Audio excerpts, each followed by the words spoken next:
Good morning, everyone. Really happy to see all of you join for the first in-person demo presentation of the day. My name is Aditi, and this summer I worked as a part-time applied machine learning intern in the AI engineering team. My focus was on the climate change project, and I will use my presentation to tell you a little bit more about the project, what I explored and what I worked on, as well as some key learnings in the space. Now, the climate change project falls under the broader setup of ESG, environmental, social, and governance. These are factors that investors, companies, and other stakeholders use to evaluate the sustainable and ethical impact of a company's operations. So the climate change project falls under the environmental side, where it looks at factors like companies' carbon footprint, water usage, energy efficiency, and their efforts to mitigate climate change. More specifically, the goal of this project is to apply computer vision, specifically foundation models on satellite images to identify and mitigate climate change risks.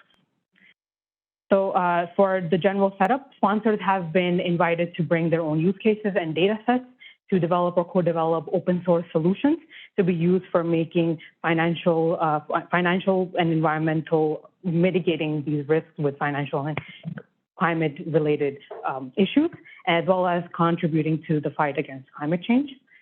In relation to this, my main focus has been building SegMate.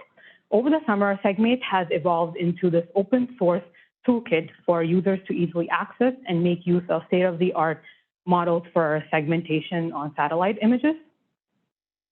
But before going further, let's develop an understanding of segmentation and its relevance to climate change analysis on satellite images. So segmentation is a subdomain of computer vision that groups pixels into classes. There are three common types. So you have this image here. The first type is semantic segmentation, which classifies pixels into a specific class that they would belong to, without really looking at the individual instances that they would belong to. And then you have instance segmentation in the middle here that takes semantic segmentation one step further and looks at not only just labeling the pixel as a specific class, but also looking at the individual instances of that same class. So you have the three people there. And then the third one being the most recent kind of developed one being panoptic segmentation, which combines both semantic and instance, where each instance of an object is located and classified. Now, segmentation is a really key task for climate change analysis for applications like deforestation detection on satellite images, as well as monitoring natural and human-made changes, looking at analyzing land usage, wildfire detection, glacier monitoring. All these use some form of segmentation to be feasible applications. So initially, we looked at building the detection data set that had some issues with the change detection that we couldn't really use. So I looked into finding the semantic change detection data set we will be using in this presentation, as well as for the project. So it contains pairs of aerial images, land cover annotations, as well as change annotations for images which, from 2006 versus 2012. So that's the data set I'll be looking and presenting some of my examples on. Now, the initial focus for SegMate was on the segment anything model, or also called SAM. It's the state-of-the-art promptable, recently released segmentation model with zero-shot generalization ability. And this means that it can basically generate masks for objects in new image domains without any additional training. So it's similar to how we would think of prompting in foundation models for NLP. So in SAM specifically, we use prompts like points, bounding boxes, or text or things like that to kind of return the segmentation masks. For the data set that I mentioned, here were some segmentation masks using this example for a deforestation setup from 2006 versus 2012. Now, just to give you intuition behind the technical setup of SAM, it consists of an image encoder, which takes the image, turns it into an embedding, and it also takes prompts and converts those into an embedding using the prompt encoder. And both of these are fed into this mask decoder that predicts the segmentation mask. Now, one key feature of SAM is that it works for existing and new segmentation tasks via prompt engineering. But combining this with other models, existing models, provides this potential for applications beyond what these models were initially designed for. So, for example, you can use object detectors to get bounding boxes that can be fed into SAM for segmentation. So, a concept called open vocabulary object detection it's in the name where it says that detecting objects outside of the training category. So combining this with SAM can help locate or classify things like wildfires, forest areas, and different applications in the climate space.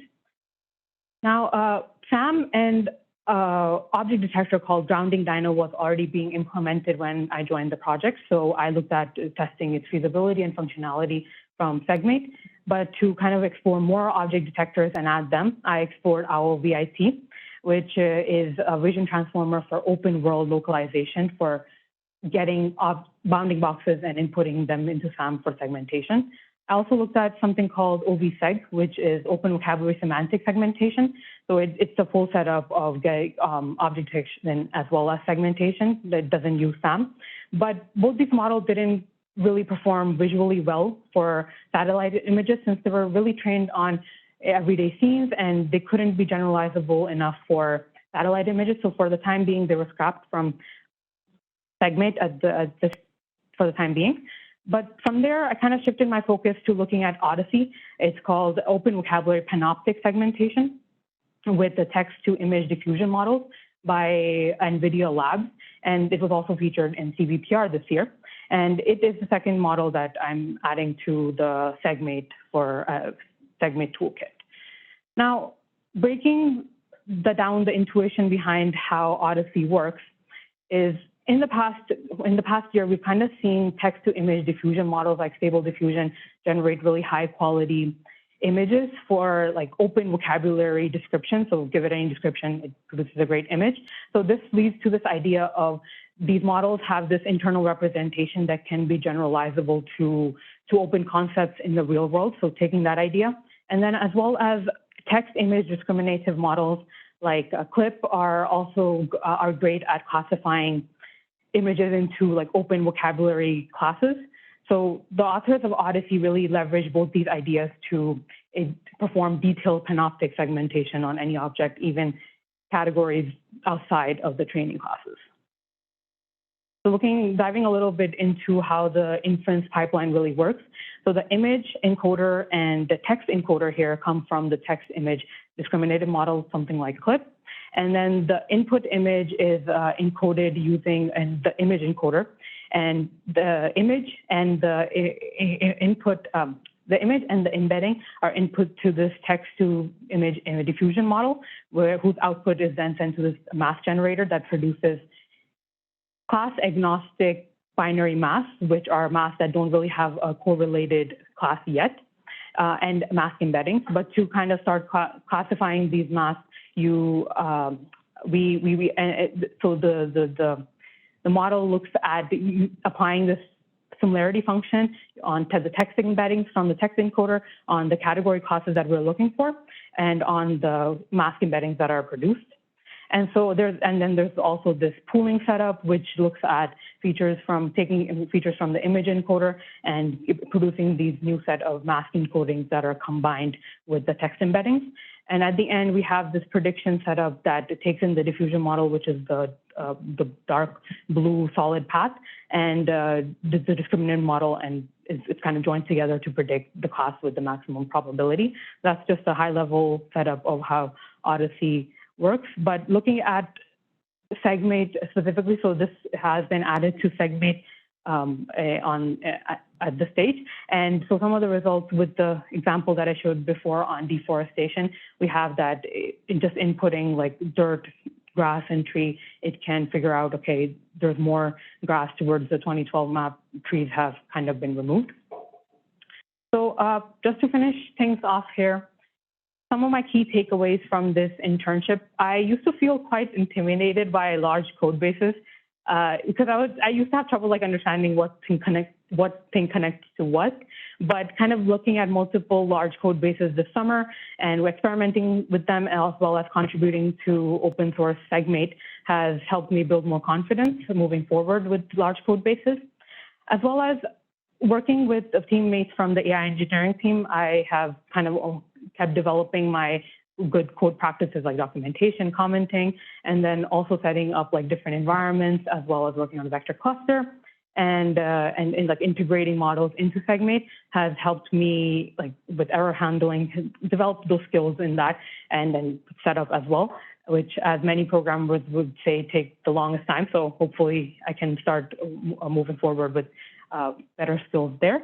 As well as I have developed a better understanding of how foundation models can be applied in climate change problems, and from a technical level as well as a holistic level on the sort of impact that they can create.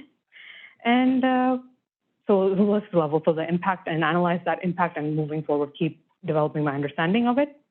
And to finish up, I would like to take a moment to thank my supervisor, Deval, for his support, and my awesome teammates, Wahid and Marshall, for guiding me throughout the project, and the AI engineering team, as well as the broader vector team, for making this a well-rounded learning experience.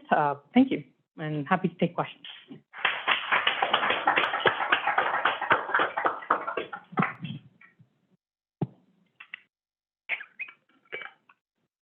Aditi, great presentation. Thanks so much for sharing. My question for you is, what would you say is some of the challenges that you faced throughout the project, and what did you do to overcome those challenges? I think some of the challenges, two of the object detectors that I was looking at didn't work quite well with satellite images because they were from a high level understanding of it. They were trained on everyday scenes, so they weren't generalizing well enough for satellite images. So that felt a little discouraging. Oh, why isn't it working? And but looking at different models that could be possible. So ODISE kind of worked much better than these models. These are the OWLVIT as well as OVSeg. So that was something that was difficult throughout the summer, trying to kind of balance, figure out what is what. And as well as I think moving forward, it would be ideal to look at how you can like fine tune, because the foundation models have the goal of, okay, you have this model that knows a lot of things, but being able to fine tune it for the data set you have. So working with like a proper data set that can help with that would be something to look forward to, and fine tune models that do exist that are working well in other domains to kind of shift towards the climate domain. Thanks, Aditi. Yeah, that was a fantastic presentation. Really, your slides were really, really well done. I was going to ask about fine tuning, but you've already answered that. So generally speaking, what are the next steps for SegMate? Where do you see things evolving from here? So at this current stage, we're hoping to add more models, and maybe I'm also, for the rest of my internship, looking at more object detectors and see if we can get good bounding boxes out of them for satellite images specifically, and see how this can be a toolkit for people to use for any segmentation task, and keep on implementing more models, but that will keep evolving as we move forward. But you are going to keep the focus on climate change. Like that is sort of the key focus for the project.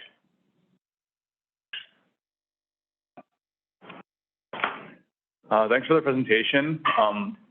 To my knowledge, a lot of this sound like there's a lot of satellite data and imagery that's also like multiple channel other than like RGB. Did you guys explore fine tuning or just running inference on some of these models with like maybe like infrared channels or other channels?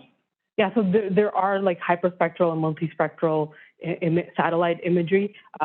We have talked about how these could be, because they have a lot of potential, but the different channels, they have a lot more information that you can grab, even like methane generation, or like looking at where pockets of carbon dioxide are and things like that. There has been research in that I looked at.